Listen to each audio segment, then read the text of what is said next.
Yo, what's going on, everybody? It is 1 p.m. here in Chicago, Illinois. That means it's time for another live stream. Today is Friday, March 25th, 2022. We made it to the weekend, guys. Congratulations. Ooh, all right. It's been quite a morning for me, and we'll get all into that. But first, I want to say hi to everyone who's listening on the podcast today.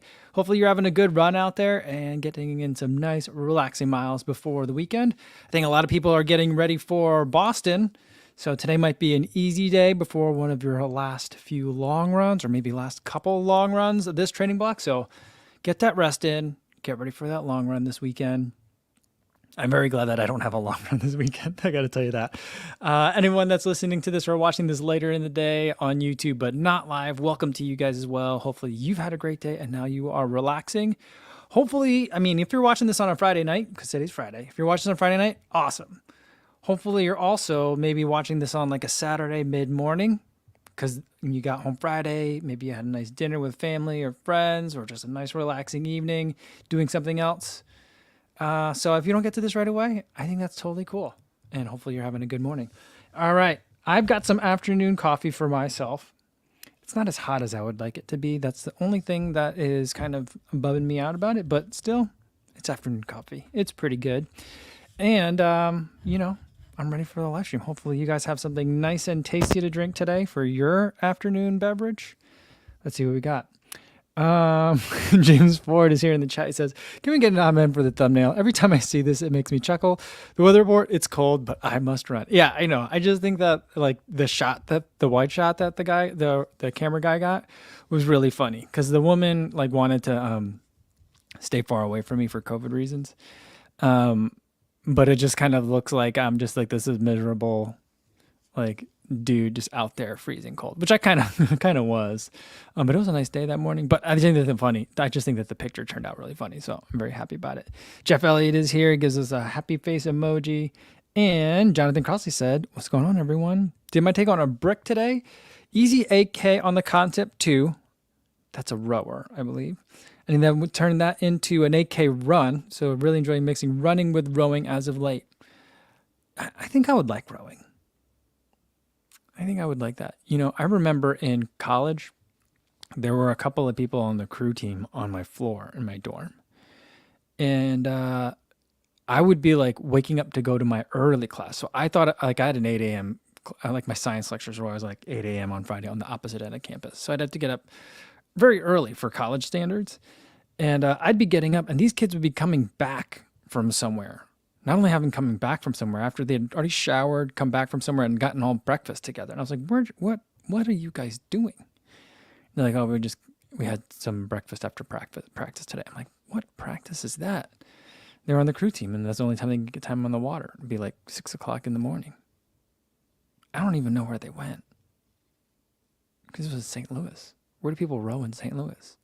Could you row in the park? I don't even know. I had no idea. It was just this mysterious world of people that were all very strange. Now when I think about it, I'm like, that sounds fantastic. Getting up super early, rowing on the water, getting breakfast after. It's like a dream come true now.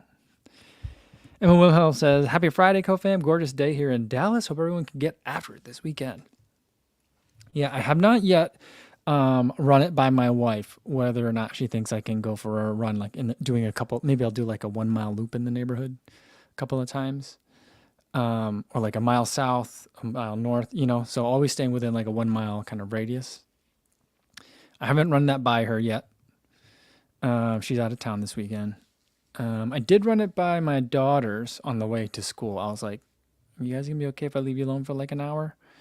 And then we'll go get and I told them I take them to the arcade afterwards if they were good. And they were like, okay, yeah, sure. So I will have to see. I have to check with my wife first. All right. Let's see. Sean's here, says, hi, everyone, with a big wave. He's got the last 20 miler on the Boston course tomorrow, and the taper begins. Say a prayer to the running gods that this grumpy Achilles doesn't burst into flames. All right, just take it easy on the hills, I guess. But you're doing 20 miles on the course? You could do that? I'm guessing you could. The roads wouldn't be closed off. But 20 miles on the course. Now that's quite the race simulator. I suppose I could do that for Chicago. Like I would have to put it like, I would just have to like make a GPS route. But like I don't remember the route, I wouldn't be able to memorize it. So I guess I would need to put it into my watch. I suppose that's something that a person could do. But I just feel like, at least in Chicago, to do that, there would be a lot of stopping at traffic lights. That'd be the only thing. I remember that one year I ran with Nike for the Chicago Marathon, 2019. The coach, Coach Robin, coaches a lot of runners at her gym. It's not really a gym, but I'll just call it a gym. And with her run group on that Saturday, like on a Saturday, I think we did the last 10 miles of it, 15 miles of it. No, I think it was 10 miles. It wasn't 15 because we didn't start downtown. Might have only been the last 6 miles. I'm trying to think. Yeah, it was like 6 miles because we started at mile 19 or so, I want to say. So, but I did really enjoy doing that. Like, I wish I could have done the last 6 at LA before I ran LA. That would have been really helpful, just to know how much further till the misery's over. But then again, I did the last 10K at CIM, and then like 3 days before CIM. And then the part where I really felt like, oh, when is this course going to be over? Like the part where I felt the most like disoriented was within that last 6K. And I was like, I just ran this 2 days ago, but like why, or 3 days ago, why does nothing seem familiar? So anytime the course feels unfamiliar to me and I'm tired, my brain, I think, just starts, and I think that's an important thing to recognize, but my brain just really starts going crazy and it starts panicking. So I think that as much course like recon that a person can get, I think is really helpful.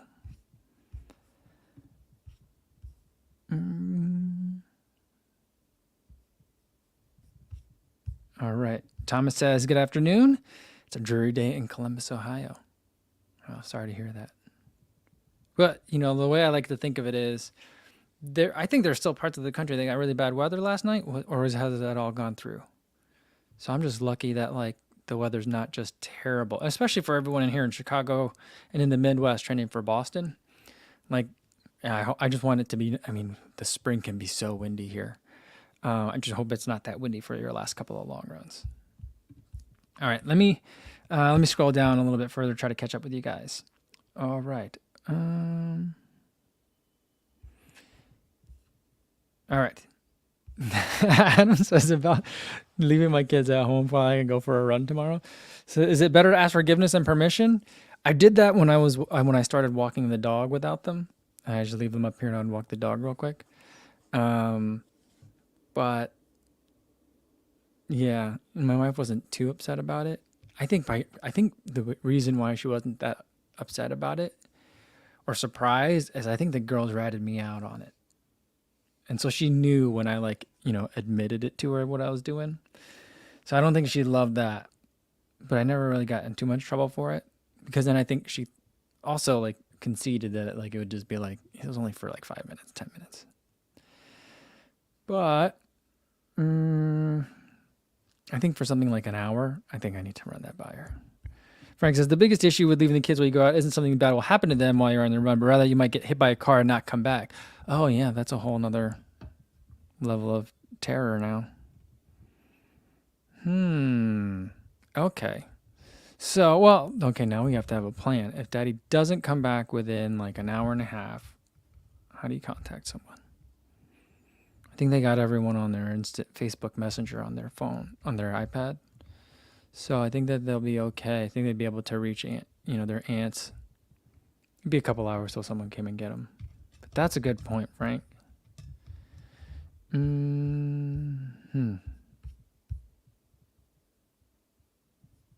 All right.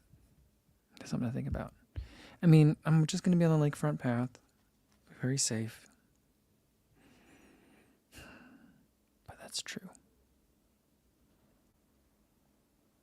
Now my mind's wandering. I got to think about that. All right. Tony Messia says, if I had done recon on the last part of LA, he says, I don't know. You might not have wanted to know the last part of LA. Oh, yeah, that's possible. It might have been even more discouraging. I might have quit sooner because I was like, oh, I know what's coming. Uh, let's see. Dennis Cheek says, excited to try my new Puma Nitro Elite, the green glare. Awesome. I keep forgetting. All right, I'm going to put my phone. I have to do something. I'm going to put my phone on top of the napkins over here. Weird spot for them. That'll be my reminder after we get done with the live stream today. My phone is in that weird spot because I got to order those Pumas. All right. Got to remember that. Emma says she got a 15K tomorrow, starting half marathon training block on Monday for the Chicago 13.1 half marathon in June. Excited. I was thinking, I think that race might fit into my calendar this year. Like last year, I think we were out of town or something. I had a family event that I had to go to. Was someone graduating from high school? Was there high school graduating? Oh yeah, my nephew graduated from high school last year. Maybe that's when that was. I was out of town for family stuff for the half, or did they not have it last year? I'm trying to remember. This is a new race. Or maybe it was because weren't they supposed to have it during the COVID and then they didn't? I'm not sure. But I was just looking at that maybe last night, 2 nights ago, thinking that I might actually do that race. I'd like to take a crack at 125. Try to get that guaranteed New York good for age time. 125 feels both doable and too fast at the same time, which I think makes it a very exciting goal. You know? All right. Oh, Lucas says, looks like Rabbit released a new color of the performance plaid. They certainly did. Oh, and it looks so good. Have you guys seen it? I'm seriously debating whether or not to get it. I mean, I have the performance flannel, and I just never run in it, and I can't imagine ever running in it. So it's like, do I need another shirt? I already have a yellow kind of like, it's a checkered shirt, but I have a yellow shirt kind of like that performance plaid. But I just feel like in the event that I were to ever actually go camping, I feel like that would be an appropriate shirt to wear. Very useful shirt to have.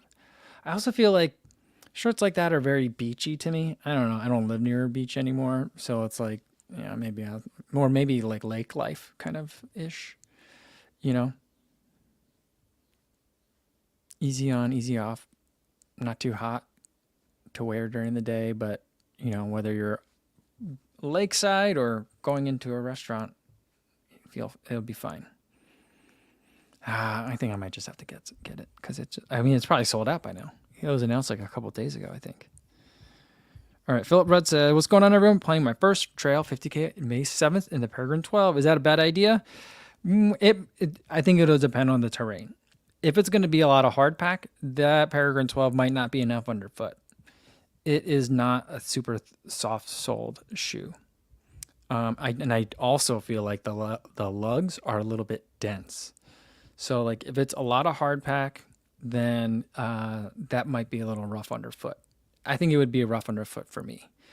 I would use the Peregrine 12 a lot like you would use the Zinol, the Hoka Zinol. If it's like about like, a 25K or like a trail half, that's like a good distance for it. But like much long. I mean, granted, I did run a 50K in the Zinol, and I definitely I had the opportunity halfway through to switch shoes. I ran past it, and like about 10 minutes after I passed the aid station, I was like, I should have stopped to change shoes.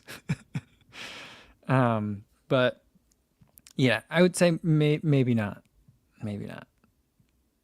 But if you're the kind of person that also can run like in the Kinvara and do like your long runs in the Kinvara and do a lot of daily training in the Kinvara, then I would say then the Peregrine 12 might be a really good option for you. But I would probably prefer it for a course that I was trying to run fast, and it might be a little bit like muddy or squishy soft. That's like I feel like the ideal for me in my mind. The Peregrine, that's like the ideal conditions for it, or just anything that's gonna be, if it's just gonna be a lot so slipping around. I just feel like the grip on that's really good because those lugs just feel like soccer cleats. They're like, I think they're pretty dense. Duke BB is here. Says Duke BB 22 says, yo, what's going on? Good to see you. Jeff Elliott says, I test drove a horribly expensive gravel bike and it was really nice. Carbon everything, frame, handlebar, seat post, and wheels. Really surprising how different it felt from my light duty mountain bike. Yeah, I mean, I'm going to be honest with you. I'm not really sure what makes a gravel bike other than the wheels? Is I mean, presumably is a difference in geometry. But I just feel like, isn't a gravel bike just a dirt bike that like the forks are wider, so like you can put a fatter tire on? I mean, I don't know very much about bikes, but like I also kind of feel like I can easily see why people buy them. Because I just feel like there's a lot of places that would be fun to ride that you wouldn't want to take a road bike on, like a, like a dirt road, gravel path, but a mountain bike might be overkill for it. And I feel like the gravel bike makes for like a good tourer in that kind of terrain. I would think. I don't think I've ever been on a gravel bike, but just seeing how people using them, I'm like, oh, okay, that makes sense. But I vacillate, obviously, between, oh, that makes so much sense, the imperfect in between a mountain bike and a road bike. And then another time I'm like, oh, this is a really great way that like an industry has created a new genre of a bike, and thereby like creating instant demand. I just flip back and forth.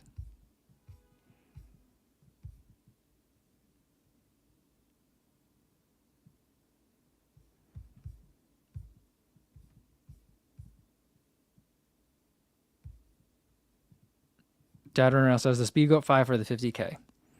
Yeah, I just took a look at my Speedgoat 5s today, and they do have like the softer material in that part in between the two sides of the shoe. So I'm really looking forward to when I could do some testing on that one. I think I'm really going to like it. And it's probably the right answer. I haven't done the Speedgoat 5 yet, but it's probably the right answer. Every time I go to the trail, to the trails, not just, I mean, I've only been to so many trail races, but like every time I go to the trails, I always see a lot of Speedgoats out there. I think there's got to be a reason for that.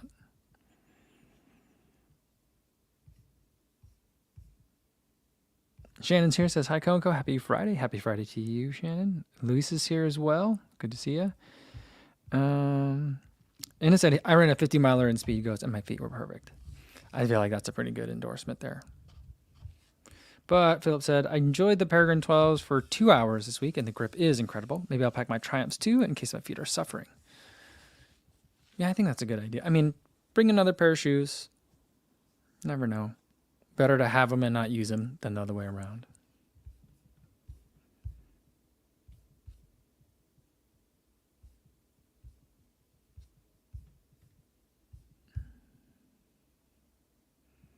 And it says that as far as the gravel bikes go, they have a slacker geometry and may have wider bars. All right.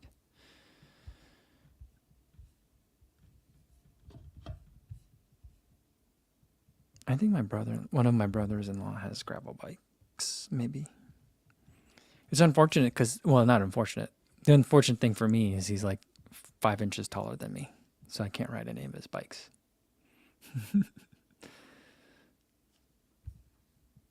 BB is drinking the Goldberry body armor today. It does taste like grapes. I think it's just grape. When they say Goldberry, I think it's just grape juice. I did drink a lot of like the extra flavors last night.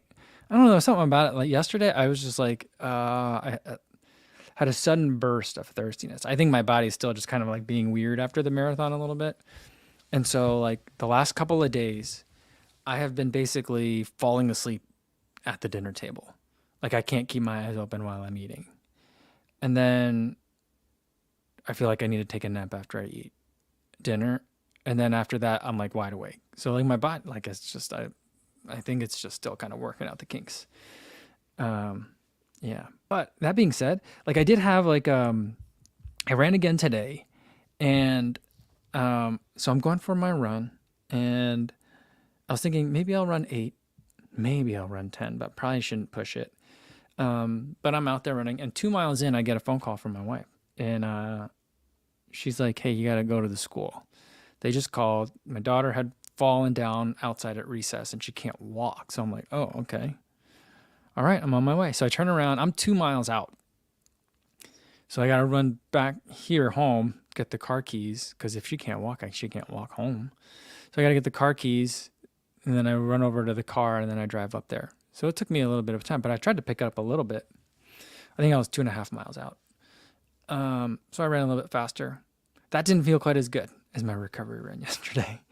But I think things are recovering nicely. The only thing that's like nagging is, my muscles are still a little bit sore, normal stuff. But my feet are just kind of still feeling a little bit on the tender side. When I was running slower, it was fine. But when I picked up the pace, they started to kind of like get a little bit annoyed. That was the only thing. So otherwise, I think I'm recovering really nicely. But then, so I get to the school, and I find my daughter. She's sitting like in a chair. She's got her leg like sticking out straight. And I'm like, "Are you all right?" She's like, "I'm fine. I want to go back to school." And I'm like, "What?" So like the aide that's over there, she's telling me about what happened and how she's just been sitting here, and now she says she's fine. But earlier, like she wouldn't let anyone touch her, and said she couldn't walk. And so I'm like, okay, well, I have her walk around, and she's like kind of favoring her knee a little bit. And I'm like, I'll just take you home. Why don't we just go home? Because you missed lunch, didn't you? She's like, yeah, I missed lunch. So you missed lunch. You're going to be hungry. You can go home. You can eat lunch. You can just relax on the couch. She's like, no, I want to go back to school. So I'm like, oh, okay. So everyone's like, are you sure you're going to send her back? No one said no. So I was like, okay, go back to school then. She just wanted to go back. So I rushed up there and then just came back here. So that's what's going on. Weird. Yeah. Watsanlik says, what's going on, Kyle? Hello from Hong Kong. Hello, how's it going? How are you? Well, it's got to be like early in the morning over there. Thanks for tuning in. Thomas Nguyen wants to know if I have any thoughts on the Brooks Catamount. I really liked the first one. I don't know. Are they updating it this year? I don't know if they're updating. I don't remember seeing an update to the Catamount or if it was just a new color. But I liked it. It is a little bit firmer of a shoe. So like it, in the interest of putting like more of a trail outsole into it and putting it into a trail package, that DNA Flash midsole isn't quite as interesting in the Catamount as it is when it's on the Hyperion Tempo. That being said, I feel like the fit is really good for a trail shoe. You could be in it for a really long time and it's still very comfortable. I like the material that they used for it. Felt like it breathed well, but also like, took care of moisture properly. And it felt a little bit just stiff underfoot. Like the lugs weren't deep, but they were stiff. So it was kind of, I guess, like it gave good traction, but I wouldn't know. Like the midsole for me feels like it's designed for muddier terrain, softer terrain, but then the lug pattern and the density of the outsole didn't quite match up with that, I felt like. So it was a little bit confusing in some aspects, but I felt like it was a good trail shoe I felt like light to maybe moderate trails, at anything from easy to race pace. So it was a pretty good shoe. I enjoyed running. I ran it in a lot of snow, if I recall correctly. It was I treated it like a snowshoe almost. So I had a lot of fun with it. Just a little bit on the firm side. Rainrunner says, the Nimbus 24 arrived. It seems comfy. Haven't run in them yet. Still unsure. It says, I miss the old Hoka Clifton style. Looking for a soft daily trainer, basically. I think the Nimbus 24 is a pretty good soft daily trainer. I've been seeing, what's been weird? I've been seeing like a lot lately, people with very worn down Clifton 7s. Like, when when you first get a new, like the Clifton or even the Rincon, like the outsole is very like jagged. There's lots of like crevices, even though there's not a lot of rubber and it's exposed foam. It's almost like they shape the foam to be like lugs. So it's like almost like a meta lug pattern. There's lugs in the rubber, and then like the shaping of the foam is almost like lugs too. But I've been seeing a lot of people where they've run in it so much that it's just flat on the bottom, or it looks pretty flat on the bottom. And it's just making me think a lot about the Clifton a lot lately. And now that's even the new Clifton's that's not that old Hoka Clifton style. But it's yeah, I've been thinking a lot about the Clifton lately. By the way, Speaking of Hoka and old Hoka, I started listening to How to Run Like a Pro, Even If You're Slow. Matt Fitzgerald and Ben Rosario wrote that book together. And I'm listening to it for the first, I just started listening to it on my run today. And two things are really notable right off the bat. One, both of the authors go on podcasts and get interviewed all the time. So like, it's not like they're afraid of talking. Yet neither of them narrate the audiobook, which I feel like is a missed opportunity there. I really feel like they should have narrated the audiobook. I think about that for basically every Matt Fitzgerald book that I read because I only listen to them. I'm like, why isn't he reading this to me? Why is some other dude reading this to me? And the second thing is that the audiobook reader, when they're reading like, Coach Ben Rosario's like credentials, he goes, because like I think they both wrote the book. I think they must have written the book and edited it before the Hoka name change. So the book says like, I'm Coach Ben Rosario. I coach the NAZ program affiliated with Hoka 1-1. And it says Hoka 1-1. The narrator, like the book reader does.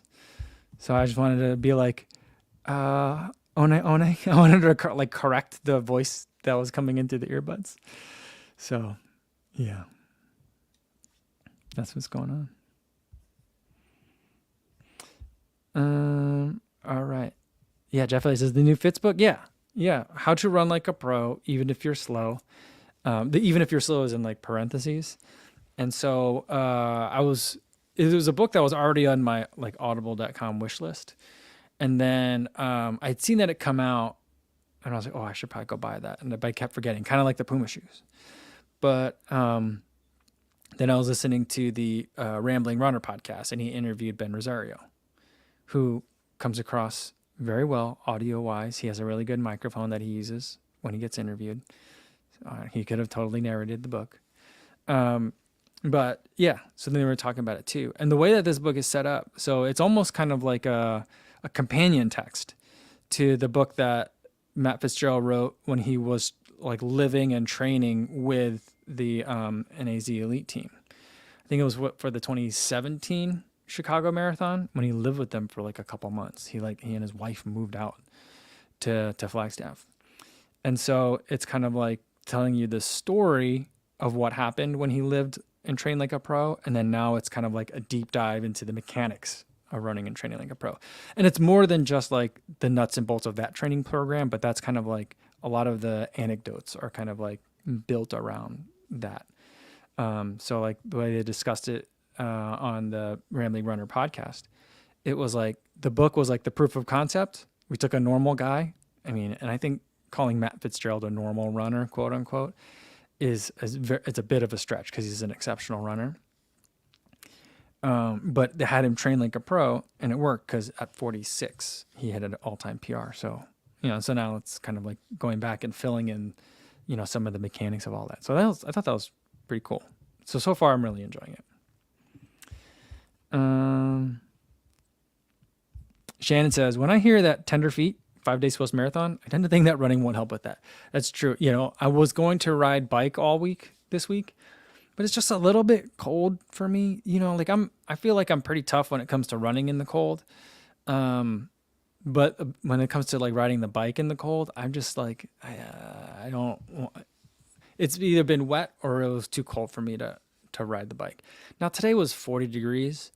That's probably like near my cutoff. I probably could have rode the bike today, but I'm, glad that I didn't. Who knows how far? I guess I would have been the same amount of time away from home when I got the phone call to pick up my daughter from school. But yeah, I think I'd like to get on the bike a little bit more, but that probably won't happen until next week. Because, like Frank was saying, I think the risk is that if I do leave my kids home alone, that something could happen to me while I'm out on the run. I think there's a higher probability of something happening to me if I'm on the bike. So, yeah.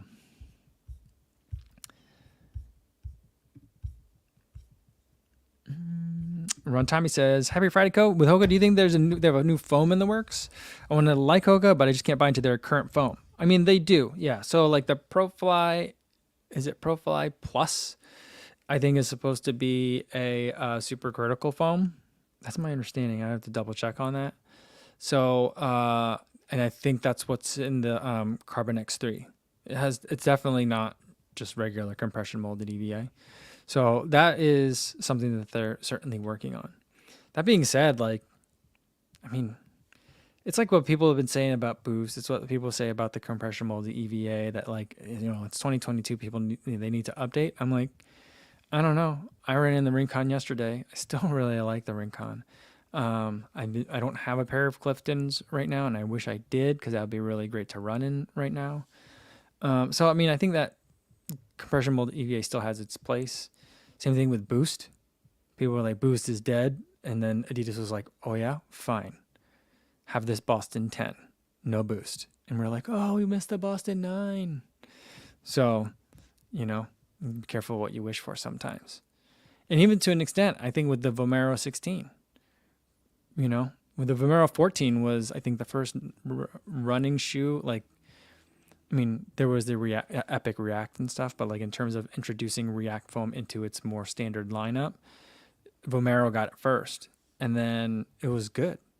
React foam and the Zoom Air Pocket, and then we got the Pegasus with React, and I was like, this is different, Pegasus-y, but not Pegasus-y at the same time. And then Vomero 16 went back to like a Cushlon type foam, an EVA, and I'm like, this is nice. This is what I like. So I don't know. I think there's room for it, but I do think, like, especially in their higher end shoes, there needs to be a little bit more innovation down the pipeline. I hope that's what's coming.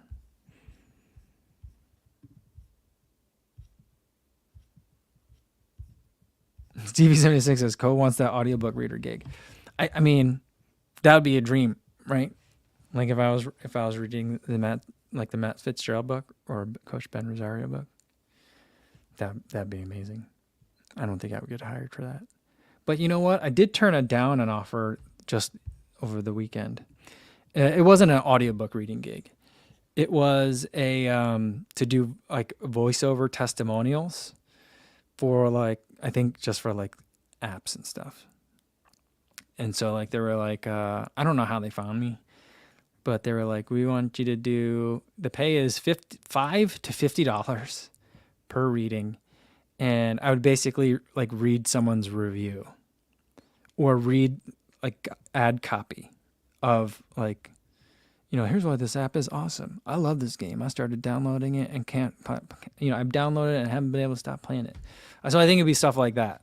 So I'm like, that'd be weird because if people recognize the voice, then it'd be like, why is Co reviewing this zombies game?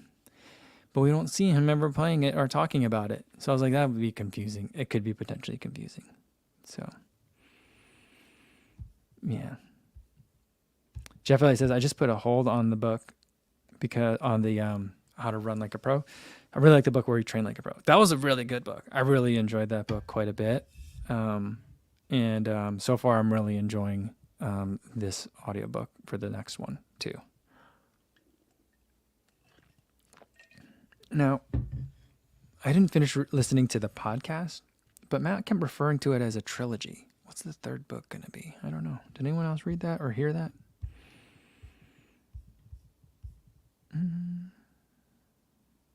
Stephen Long has a Metaspeed Sky question. He says, I constantly retie my Metaspeeds before a race because I feel pressure where the knot is, but I don't feel anything during the race. Have you experienced the same or even used elastic laces?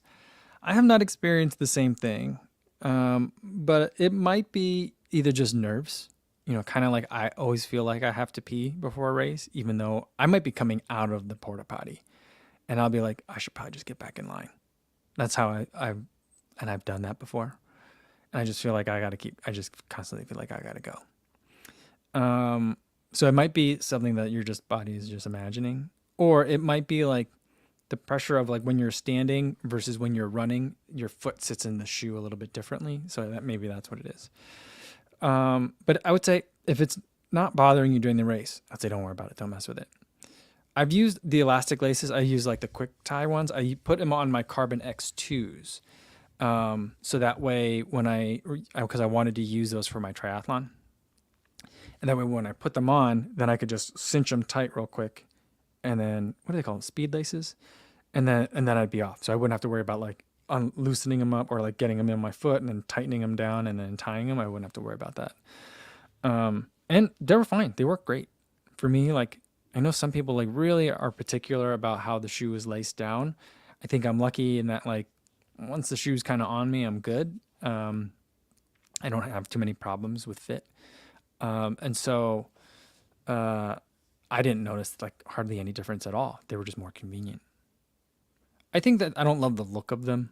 I think if they looked better, I would put them on my other shoes. But like for the most part, whatever laces the shoe comes with is what I leave them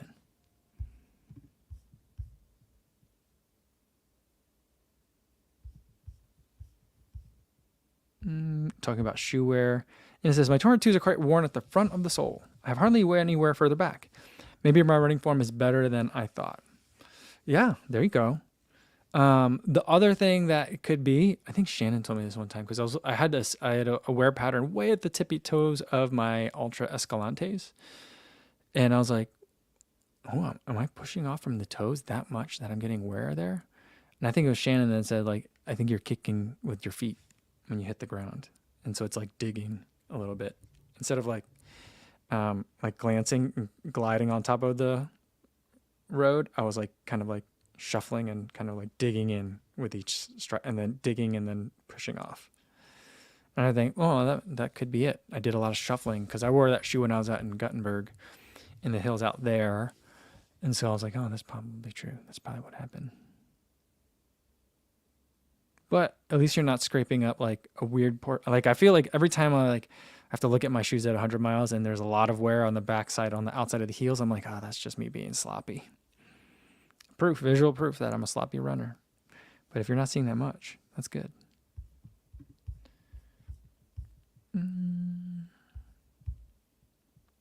Yeah, Luis says about the weather. I should have stayed on the west side. We're at 80 degrees. I know that this is supposed to be hot for you guys. I remember seeing in the weather forecast. I don't really want that either. Not right now, not in March. So like I'm not sure what's worse. 80 degrees in March or 40 degrees in March. 40 degrees in March is way worse, right? That's got to be.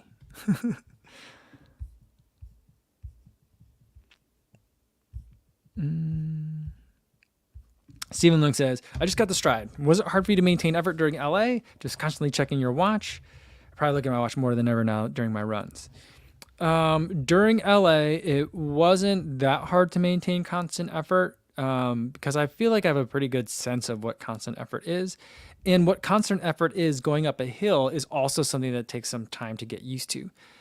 Maintaining a constant power number going up a hill, and I suppose depending on how good your form is and what your other like kind of strengths are, it might change. But for me, like when I feel like I'm maintaining a constant effort going up a hill, I'm actually working a lot harder according to my power numbers and my heart rate. So to maintain that constant power number, and especially to maintain the constant heart rate, I just throw that out the window. It's really hard to do for going uphill in a race. But constant power, I really have to feel like I have to back off to be able to do that. And that takes a lot of time to kind of like figure out. I'm still working on like mastering that. I just don't have a lot of hills to practice with around here. But I don't look at my watch kind of like incessantly because all through the workouts, I've gotten like very good at kind of feeling what things should feel like. And so I don't really look at the watch that often anymore. I only use it like kind of like as like, it got windy.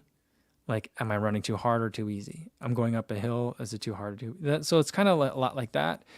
And but frankly, most of the time I'm doing it is like, I'm tired. Is this interval over yet? And so then I check the watch then. So that's kind of like when I look at the watch the most. But it takes time. But if it's new, it's like it's gonna be a long time not a long time, but it'll take a while for you to get like used to. All right, what does my like threshold pace feel like, or my critical power number feel like? So that's normal.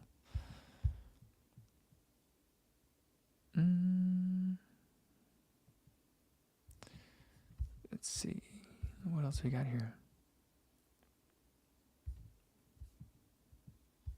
Frank says about Hoka, they definitely need something different in the X shoes. Yeah, I feel like for like all the shoes that are the X should, I think, have a different foam. Was it Ultra Trail Steven that I just saw review the Rocket X? And I'm like, that shoe really should have something more than compression. That's where I'm like, compression molded EVA, I'm not sure that's the move. I just did the B-roll shooting for the Tecton X last night or 2 nights ago, was it? And that has, I think that's a I don't know if that's ProFly Plus or just ProFly midsole in it. So, I mean, it's at least it's not just compression molded EVA. It's a couple of things in there. Although I think for the Mach 4, it's just 2 different kinds of compression molded EVA.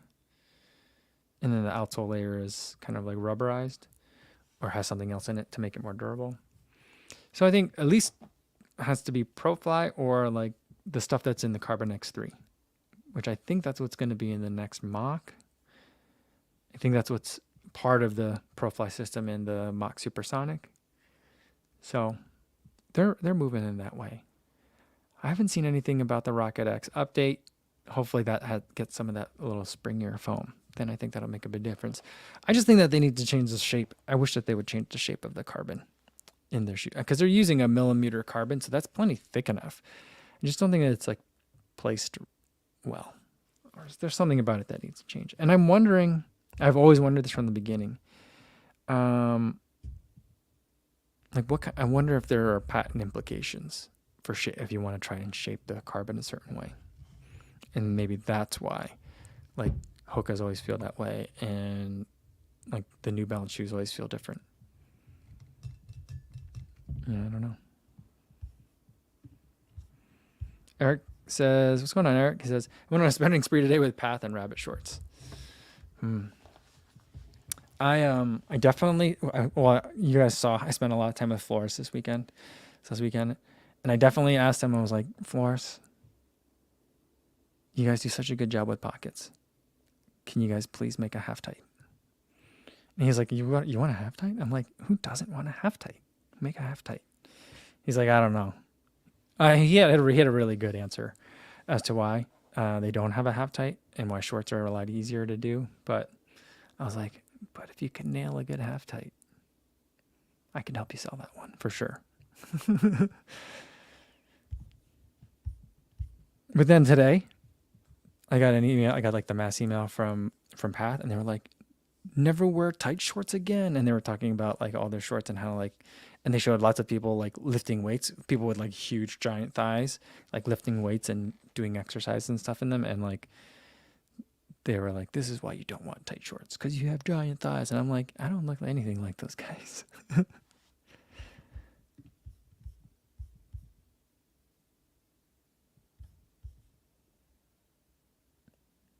All right, what's on like says, great run at the LA Marathon. Sorry, Tokyo didn't work out, but can always check out the Seoul Marathon around the same time of year.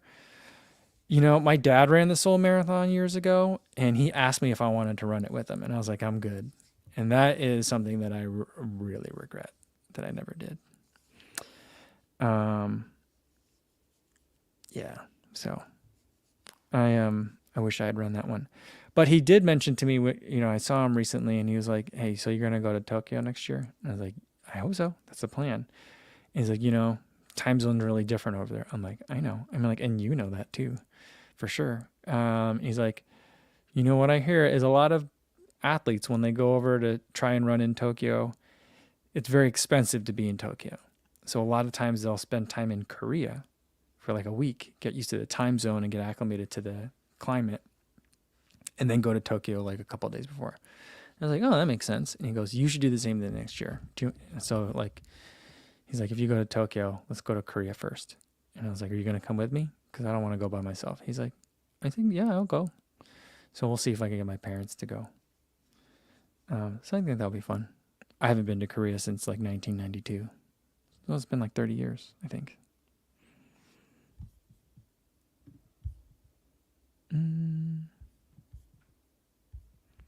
Will has a question, Will Willing says, if you increase running time by slowing down, is that equivalent to running more mileage? I don't think that it's necessarily the same thing, But I would say that it is more time on feet, and I would not like say like, oh, this training cycle I'm only running like 40 miles a week when last time I ran 50, so I must therefore be doing less work. So it's not necessarily like don't like do the one-to-one conversion. But I do think that I would like to spend more time or more focus myself on like total exercise time. Because one thing that I think I'm going to need to do for the next probably like half year or so, or maybe longer, is I think leading up to LA, I did not spend any time on the bike, mainly because it's wintertime and I don't want to ride the bike in cold temperatures. But I think that I'm going to probably spend a day or two on the bike cross training. And so like my mileage overall will go down, but I'm going to try to keep up my overall moving time to the same spot, So there are ways to kind of like equate things a little bit, but it's not exactly the same as running more mileage if you're slowing down. But you are not necessarily doing less, if that makes sense. Hopefully I've said that correctly, and hopefully that makes sense.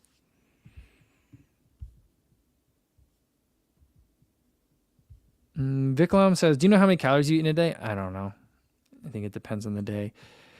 I think that if I were to, I'm not going to guess a number, but if I were to evaluate my own eating, I would say that one is that I'm not consistent enough in the amount of calories I eat in a day, because I feel like some days are a lot and some days are very little. And I think the other thing that I think probably three things I could probably overall generalize about my current diet. The second thing is I don't tend to eat well enough before my hard workouts. So like, I like to do workouts on Wednesday, Sunday, or sometimes Wednesday, Friday, Sunday. Those nights before, I should be making sure, or those days before, I should be making sure I'm fueling properly to be ready for the following day. I usually do a good job before my long run. I usually don't do a good job before my workouts. So that's something I probably also need to work on. And then the third one is even on the days where I'm getting enough calories, I'm probably not getting the right distribution of calories from different kinds of sources like proteins, fats, and sugars. I think being like mostly vegetarian also kind of is maybe a contributing factor to that. But sometimes I think I'm not thoughtful enough in terms of what I'm eating, even on the days when I'm getting enough like overall volume. So those are the three ways I'm doing it wrong. But I don't normally count calories. All right. Sorry, I'm going to scroll down to catch up to you guys. Yeah, Jeff Elliott says, like, that sounds really nice to have a family Korea trip. Yeah, that's kind of what I'm hoping for. We'll see. I don't know why I'd be really nervous to go to Korea. I don't know. But that's why, like, if my parents went, that's really good. Steve76 says, run next to the demilitarized zone? No way. I don't stay far away from that place. I just think that weird things happen there all the time. And I'm not that interested in like that kind of thing. But I would love to be able to imagine like a Kofuji run club in Korea. That'd be wild. I can't even imagine. But yeah, I would love to run the Seoul Marathon. I just don't know that I ever will get to in my lifetime. And then there's always a part of me that's like, there's a little nugget of knowledge in the back of my brain that knows that there is a Pyongyang marathon. There's a marathon in North Korea that like foreigners can go to. Like it's not all like North Koreans that run the North Korea marathon. And I'm like, could I go to that? Do I want to go to that? Would that be violating U.S. laws if I went to that? Like, I don't know. So, yeah. Adam Fear says, why are they called half tights instead of Lycra shorts? Well, Lycra is a trade name, so they might not have Lycra in them. So I think that's kind of one thing. I think Lycra is a trade name. That's not the material name, is it? Spandex is a trade name. I thought Lycra is a trade name. Or like a trademark, right? Wait, I don't even know. I don't know which one is the name of the material and which is the name of a brand name of a product. But I think that's why they're not called that. And other thing is, I just think that like I remember growing up in the '90s, there was a very strong like negative sentiment towards like bike shorts, and like lycra shorts and everything in that. It took a long time even for like just compression shorts. Like Under Armour was a sell because it was like everyone was like, "Aren't those just bike shorts?" You know. So like everyone was kind of like, "What?" I remember that in like at least in New Jersey where I grew up. Um, so maybe that's why they're just called half tights, or maybe it's because like runners like came to it not from a cycling perspective, like where like the lycra shorts were big, but we came to it from full tights, and then the bike short length ones were called half tights. I don't know. Yeah. And Mason says, "Have you tried the John G's half tights?" I don't know if they have a new. They sent me a pair to try last year, that have really good pockets on the side. They're a little bit too deep because it's hard to. I feel like I'm digging really far to reach my gels sometimes, but they were good. That's what I used to run the Crater Trail 50K. So you could just stuff like if you want to just have gels in the pockets or in your pack. There's just like lots of ways to store stuff. So that's why I had. No, wait, I didn't run at the gym. No, I didn't, but I saw someone else running in them. That's right. I didn't run in the half tights because I didn't need the pockets because I had a pack. But sorry, that was like my memory rambling. But I have run quite a bit in them. Here's the only thing I don't like about them is the material that they use, the compressive material that they use is a little bit on the warm side. I mean, I know half tights are warm generally for summer running, but these are a little bit warmer. So that's the only thing. They're good.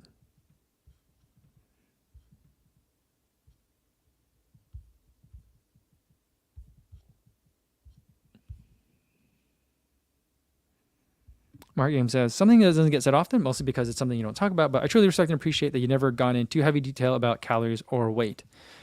I try to stay away from it because I don't like, that's not something that I worry about too much.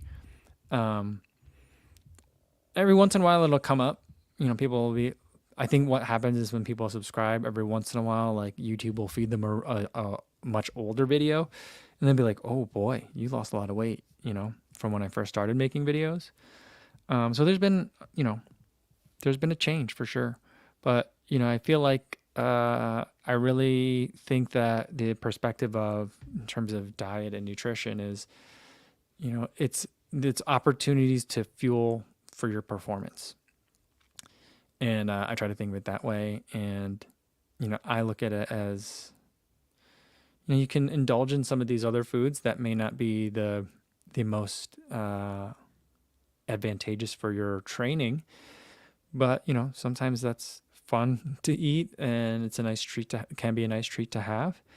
And I understand that like, well, if I have a lot of these, it's going to have an impact on my training. So I think of it as kind of like, how do you fuel the body in that kind of way? And I try not to think too much about calories. Number one, I'm too lazy. It's a lot of work. And then the weight, I just feel like, if I'm staying active and whatever weight I end up at is a reflection of the, my body responding to the stimulus that it's getting and whether or not I'm appropriately fueling, so, if I'm not willing to change what I'm doing training wise or eating wise, then like the weight's going to be what the weight is. And that's just what it is, then I try not to have too much dissonance about it. Or I really try not to even think about it. But I think I recognize that some people feel like it's easy for you to say, but running and weight loss never was like a thing for me. Like even when I was a bigger guy, not that I ever was too big a guy, but like I was heavier than I was now. I ran because I wanted to feel good, not because I was like, and a part of me probably was like, I need to trim down a little bit, but it never was like all right, in 4 weeks, I want to hit this goal. It was just kind of like, let's feel good. Let's feel strong. And then the rest will take care of itself.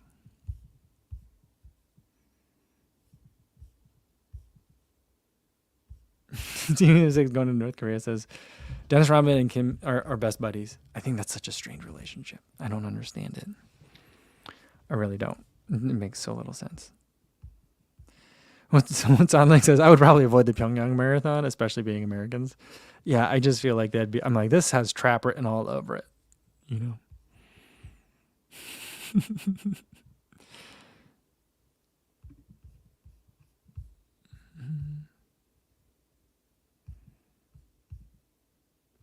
Yeah, Frank Pizzette makes a good point.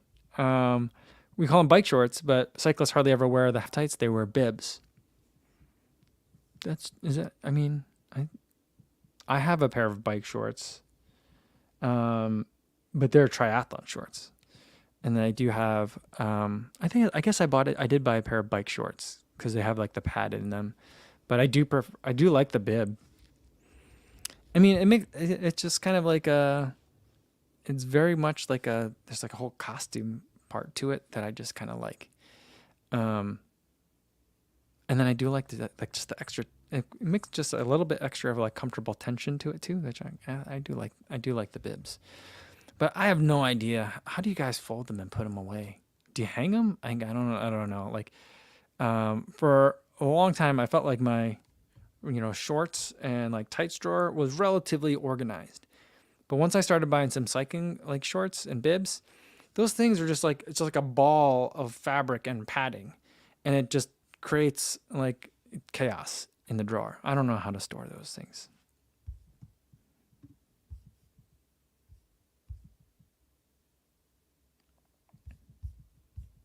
All right, here you go. Adam says he's got an REI dividend to spend. The Carbon X2s are on sale, plus another 20% off. Should I go for it for another long run tempo shoe? I normally wear 10 in New Balance, Asics, Saucony, etc. Should I get the 10 or size up? I think for the Carbon X2s, I would go with the same size. I go with the same size in all those shoes. I like the fit on that one. I don't think that you would need to size up for the Carbon X2s. If I recall correctly, they're like, a lot of those shoes that are coming out nowadays where it's like, I don't know, but this shoe seems extra long for no reason. So like, I think that the 10 is like your regular size is correct. I don't know. I like the Carbon X2, but I don't know how quickly you need to spend that REI dividend, Adam. I think the Carbon X3 is much better. I like it so much more. It's like, it came to the point where it'd be like, you can either have like the Carbon X3 or the Carbon X2 on mega sale, I'd be like, how much sale are we talking? Because I kind of would rather have the X3. So I don't know if that helps you.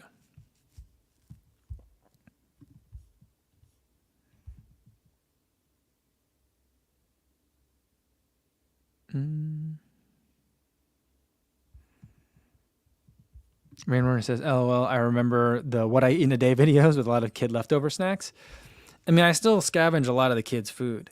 I do less of it in the winter though, because my wife pointed out that like, you know what, you tend to get sick in the winter, on the, very like right after when the kids are sick, and my wife doesn't usually get sick. She's like, I think it's because you're eating off their plates. So I do that less in the wintertime when we all kind of tend to get sick a little bit more often. That being said, like my daughter, the baby, did not eat much of her macaroni and cheese last night. And I ate like a lot of macaroni and cheese last night. And then I just get in hungry moods. Like when I was in Florida, I just ate all the kids' food that they didn't eat. So, yeah. As far as losing weight, CB76 says Ben Johnson also had a similar before and after weight loss look. Yeah, his transformation was pretty amazing. It still boggles my mind that like he had gone like his entire life not being a runner.